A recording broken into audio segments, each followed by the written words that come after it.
భారతీయ సంస్కృతిలో యోగా ఒక అంతర్భాగమని కొత్తపేట నియోజకవర్గ ఎమ్మెల్యే బండారు సత్యానందరావు పేర్కొన్నారు.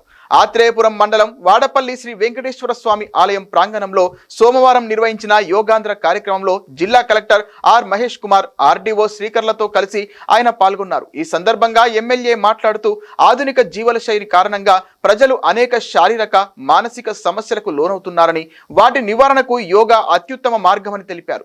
యోగాసనాలు, ప్రాణాయామ సాధన ద్వారా ఆరోగ్యకరమైన జీవితం గడపవచ్చని అభిప్రాయపడ్డారు.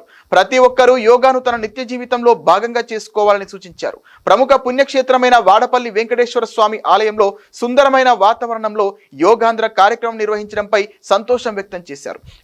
కార్యక్రమంలో ఈవో నల్లం సూర్యచక్రధరరావు, స్థానిక ప్రజా ప్రతినిధులు, అధికారులు పాల్గొన్నారు.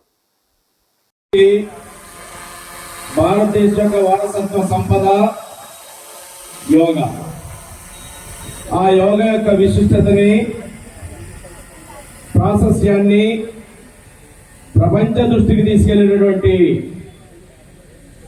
గౌరవ మన ప్రధానమంత్రి నరేంద్ర మోడీ గారు 2014 ఐక్యరాజ్య సమితిలో వారు ప్రస్తావించడం ద్వారా యోగా యొక్క గొప్పతనాన్ని, ప్రాముఖ్యతని 2015 నుంచి కూడా అంతర్జాతీయ యోగా దినోత్సవంగా ఐక్యరాజ్య సమితి నిర్ణయించడం, అందులో భాగంగా ఈనాడు మన రాష్ట్రంలో ఈ 11వ యోగా దినోత్సవం వైజాగ్ను గౌరవ ముఖ్యమంత్రి నారా చంద్రబాబు నాయుడు గారి యొక్క నేతృత్వంలో ప్రధానమంత్రి నరేంద్ర మోడీ గారు ముఖ్య అతిథిగా పెద్ద ఎత్తున ప్రపంచంలోనే ఒక గొప్ప రికార్డు సాధించే విధంగా యోగా డే జూన్ 21 ఈ నెల జరుపుకోబోతా ఉన్నాం.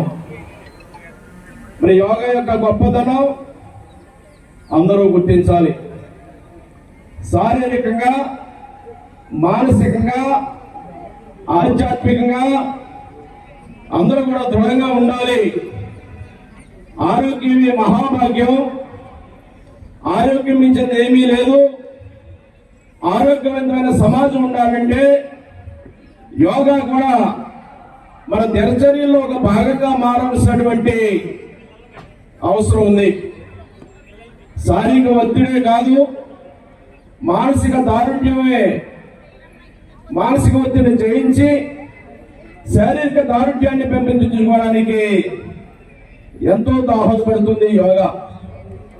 ఏ రూపంలో, వివిధ రూపాల్లో ఉన్నా మనందరం కూడా యోగాని అలవర్చుకుని ధ్యానం, మెడిటేషను, యోగాని మనం చేసుకోవడం ద్వారా మన యొక్క శారీరక రుగ్మతలు, అనేక రకాలైనటువంటి సమస్యలు మనం ఆరోగ్యంగా, ఉత్సాహంగా మన దైనందిన జీవితంలో మనం ముందుకెళ్ళడం కోసం యోగా అనేది చాలా ముఖ్యమైనదిగా నేను తెలియజేసుకుంటూ, ప్రధానంగా ఈనాడు ముఖ్యమంత్రి చంద్రబాబు నాయుడు గారు, ఉప ముఖ్యమంత్రి పవన్ కళ్యాణ్ గారు, ప్రధానమంత్రి మోడీ గారు దీని విశిష్టతను గుర్తించి ప్రజల్లో చైతన్యం తీసుకురావడం కోసం, ఒక ఆరోగ్యవంతమైన సమాజాన్ని రూపొందించడం కోసం యోగాను ఒక భాగంగా ముందుకు తీసుకెళ్తూ ఉన్నారు. చక్కటి ఏర్పాట్లు, చక్కటి కార్యక్రమాన్ని నిర్వహిస్తూ ఉన్నాం. చాలా సంతోషం.